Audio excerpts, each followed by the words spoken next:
Deci, mai ziceți o dată.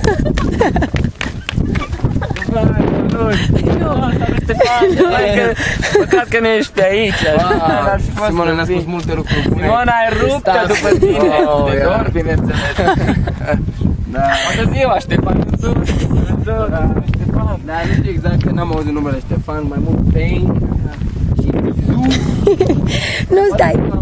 Știi ce înseamnă fiecare lucru? Băi, Fei, nu știu să știu. Dar să puțin mai spune o dată, Filip, ce spuneai despre... Nu. Ok, eu am zis așa, că ar trebui să fac cunoștință cu Ștefan și... Filip, ce ai zis? Abia aștept. Încântat de cunoștință. Nu. Va fi o onoare. Nu cred. Ștefan, așa de mult îmi vorbește despre tine, sunt foarte curios să te cunosc. Ai mă, fiți serioși acum și spuneți. Ovidiu, ce ai zis despre Ștefan? Despre Ștefan? Da, mie mi-a plăcut ce ai zis, tocmai de-aia am vrut să filmez.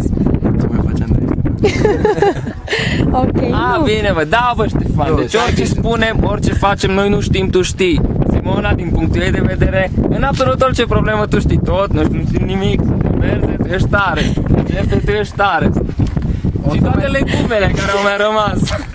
Noi suntem pensionari, tu nu. Noi suntem... O lăsăm aici, haide să-ți o iei. O să mai treacă vremea, Ștefan.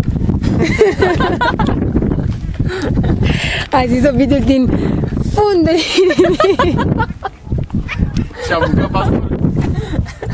Oh my god, vezi? Ai stricat video. Exact. De asta mi-e dor de Ștefan. Oh.